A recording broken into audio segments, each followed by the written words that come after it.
ഈ അർജുനെ കാണാതായിട്ട് ഇന്ന് ഒരു മാസം തികയുകയാണ്. കോഴിക്കോട് കണ്ണാടിക്കലിലെ വീട്ടിൽ ദുഃഖം വല്ലാതെ തളം കെട്ടി നിൽക്കാൻ തുടങ്ങിയിട്ട് ഒരു മാസം തികയുന്നു. വല്ലാത്ത സങ്കടകരമായൊരു സാഹചര്യമാണ്. ഇപ്പോഴും അർജുൻ എന്ത് സംഭവിച്ചു, ലോറിയുമായി പോയ അർജുൻ എങ്ങോട്ടാണ് മറഞ്ഞത് എന്നൊന്നും അറിയാൻ കഴിയുന്നില്ല. ഇന്നെന്തായാലും ഈ നമ്മുടെ ഗംഗാവാലി പുഴയിൽ ഇന്നും മുങ്ങി തപ്പൽ ഉണ്ടാകും.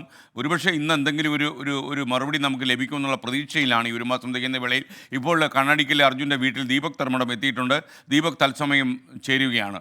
ദീപക്, ഒരു സുപ്രഭാതമെന്ന് നമുക്ക് ആ വീട്ടിൽ നിൽക്കുമ്പോൾ പറയാൻ കഴിയില്ല. അത്ര കൂടുതൽ വിഷമിച്ചിരിക്കുകയാണ് അവരൊക്കെ തന്നെ. കാരണം ലോറിയുമായി പോയ ഒരാൾ പിന്നെ അയാളെക്കുറിച്ച് ഒരു വിവരവും കിട്ടുന്നില്ല.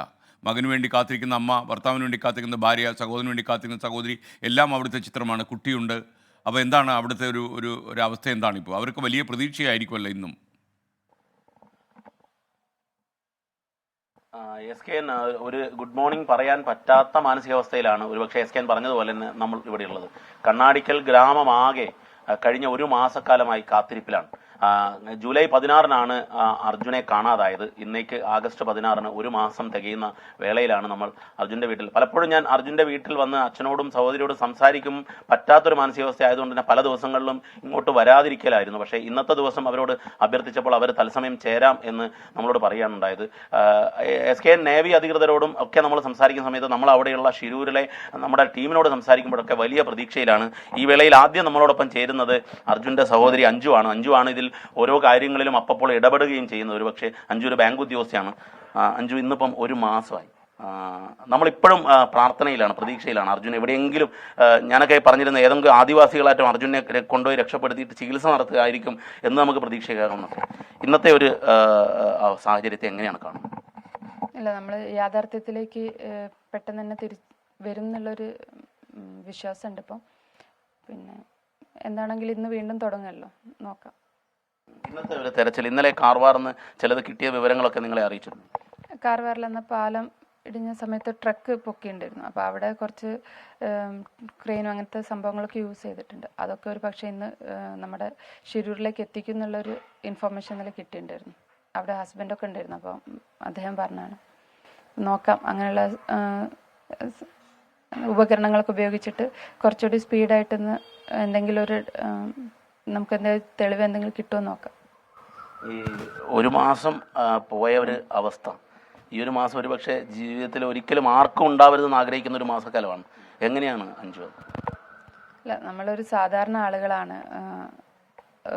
ഒരു മീഡിയൻ്റെ മുന്നിലോ അല്ലെങ്കിൽ ഒരു നമ്മളങ്ങനെ വന്നിട്ടൊന്നുമില്ല. പക്ഷെ ഇപ്പോൾ നമുക്കും ചില സമയത്ത് പുറത്ത് പോകേണ്ട അവസ്ഥയും കാര്യങ്ങളൊക്കെ വരുന്നുണ്ട്. അന്ന് മുതൽ നമ്മൾ അനുഭവിക്കുന്ന വിങ്ങലും കാര്യങ്ങളും ആ ഒരു സ്പേസും എല്ലാം ഇപ്പോൾ പോയിട്ടുണ്ട്. ഒരു മാസമായിട്ട് അവന് വേണ്ടിയുള്ള കാത്തിരിപ്പ് എന്ന് പറയാൻ പറ്റില്ല. എന്ത് സംഭവിച്ചു എന്ന് അറിയാത്ത, അതായത് അവിടെ തന്നെ ഉണ്ടോയെന്ന് തന്നെ നമുക്ക് പലരും പലതും പറയുമ്പോൾ നമുക്ക് തന്നെ ആ ഒരു ഉറപ്പ് കിട്ടുന്നില്ല. അപ്പം അതിലൊക്കെ നമുക്ക് അങ്ങനത്തെ ചോദ്യങ്ങൾക്കൊക്കെ ഒരു ഉത്തരം കിട്ടണം. ഈ ഒരുപക്ഷെ ചോദിക്കാനും സത്യത്തിൽ ഒരു ഇതാണ്, അർജുൻ പോകുന്ന സമയത്ത് ഈ നാടിൻ്റെ ഒരു പ്രിയപ്പെട്ട പുത്രൻ, ഈ നാടാകെ അർജുനെക്കുറിച്ച് നല്ലത് മാത്രമേ പറയാനുള്ളൂ. അങ്ങനെയുള്ള ഒരാൾ ഒരു മാസക്കാലമായിട്ട് ഇല്ലാതാവുന്ന ഒരു സാഹചര്യം. നമ്മൾ യാഥാർത്ഥ്യം അതാണെങ്കിൽ കൂടി നമ്മൾ അതിലേക്ക് എത്തിയിട്ടില്ല. ഇതുവരെ ഒന്നും അറിയാത്തതുകൊണ്ട് അത് നമ്മൾ വിശ്വസിക്കാതിരിക്കുകയാണ്. അതുകൊണ്ടാണ് നമുക്ക് ഇങ്ങനെ പോകാൻ പറ്റുന്നത്. ഈ വേളയിലും നമുക്ക് പ്രാർത്ഥിക്കാവുന്നത്, പ്രതീക്ഷിക്കാവുന്നത് അർജുൻ തിരിച്ചു വരുമെന്ന് തന്നെയാണ്. ഞങ്ങളെല്ലാം ആഗ്രഹിക്കുന്നതാണ്.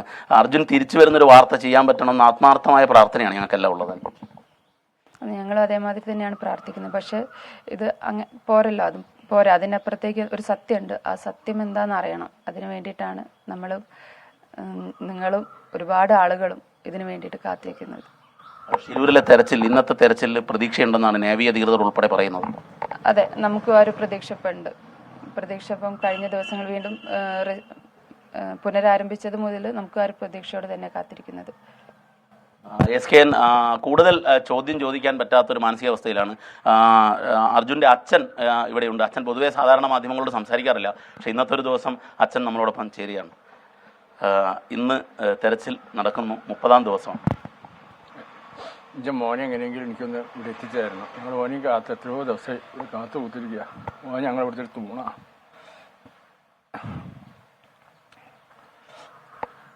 ഇപ്പോഴും നമ്മളെല്ലാം പ്രതീക്ഷയിൽ തന്നെയാണ്.